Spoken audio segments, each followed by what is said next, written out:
अस्सलाम वालेकुम। अच्छा, जो स्टूडेंट्स कहते हैं कि उन्हें मुश्किल पेश आती है लॉन्ग क्वेश्चंस को याद करने में, तो यहाँ पे मैं इस क्वेश्चन के ज़रिए आप लोगों को समझाऊंगी कि आप लोग कैसे एक लॉन्ग क्वेश्चन को याद कर सकते हैं। अब फॉर एग्जांपल यहाँ पे हमारे पास एक क्वेश्चन दिया गया है।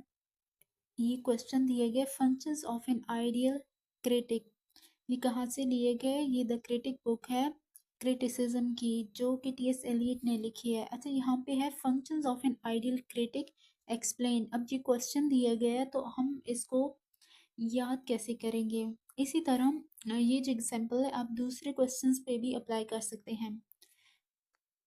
अब फॉर एग्जांपल आप लोगों के पास 4 to 5 पेजेस का एक क्वेश्चन है, तो उसे याद करने का जो बेस्ट तरीका है कि आप उसके मेन पॉइंट्स में उसको डिवाइड कर दें। मेन पॉइंट्स में भी डिवाइड कर सकते हैं या फिर उनको हेडिंग्स में कन्वर्ट करके आप लोग याद कर सकते हैं। अगर तो आपके कॉन्सेप्ट्स क्लियर हैं उस क्वेश्चन से रिलेटेड, तो आप एक लॉन्ग क्वेश्चंस की 8 to 10 जो है 8 to 10 जो है हेडिंग्स बना सकते हैं, और उन हेडिंग्स के ज़रिए आप एक क्वेश्चन को अच्छे से याद रख सकते हैं ताकि वो देर पा आप लोगों के माइंड में रहे।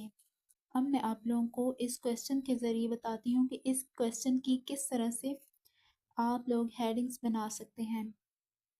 अच्छा, यहाँ पे नंबर 1 लिखा हुआ है ना, फर्स्ट।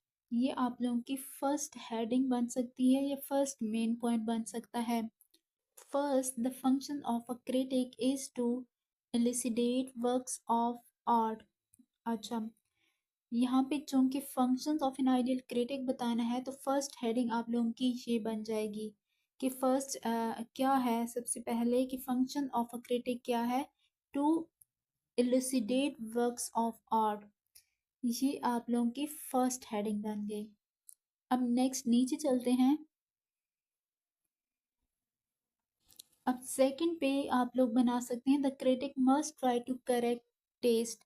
ये आप लोगों की सेकंड हेडिंग बन गई। इसी तरह नीचे देखिए तो third, a critic must try to promote the enjoyment and understanding of works of art. अब इन हेडिंग से एक तो ये होगा कि आप लोग इसके अंदर जो है ना, आप लोग कंटेंट लिख सकते हैं खुद से। आप लोगों के कॉन्सेप्ट्स क्लियर हैं तो ये हेडिंग्स बनाना और मेन पॉइंट्स बना के रखना, आप लोग बिलीव करें आप लोगों को पेपर्स तक ये सब चीज़ें याद रहेंगी और ये बहुत ज़्यादा हेल्पफुल रहेगा आप लोगों के लिए। अगर आप किसी भी क्वेश्चन को थ्रू हेडिंग्स याद करते हैं तो आप 20 मार्क्स के क्वेश्चन को आसानी से सॉल्व कर लेंगे। इसी तरह third, fourth and so on headings बनाते जाएं। आप सब क्वेश्चंस को इसी तरह याद करने की कोशिश करें। आई होप आप लोगों के लिए हेल्पफुल रहेगा। इसी तरह अगर नीचे देखते हैं तो अच्छा, एंड पे आ जाते हैं। दरमियान में 7 to 8 हेडिंग्स बन जाएंगी। एंड पे आप लोग क्या करना, कंक्लूजन की एक हेडिंग बना लेना, और कंक्लूजन में आपने जो भी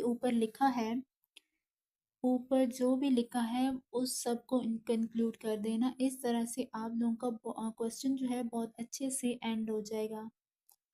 स्टार्ट में आप इंट्रोडक्शन भी दे सकते हैं, दरमियान में हेडिंग्स मेन पॉइंट्स दे सकते हैं, या आप लोगों को अगर उस क्वेश्चन से रिलेटेड कोई भी अच्छे से कोटेशन याद है तो वो इस तरह से आप जो है एक क्वेश्चन को बहुत अच्छे से प्रेजेंट कर सकते हैं, लिख सकते हैं। अब इन सब मेन पॉइंट्स बताने का मकसद क्या है?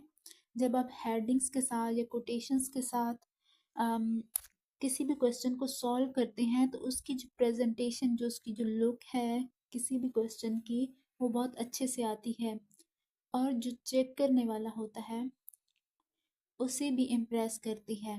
इस तरह से आप अपने क्वेश्चंस तैयार करें और पेपर्स में इसी तरह ही लिखिएगा।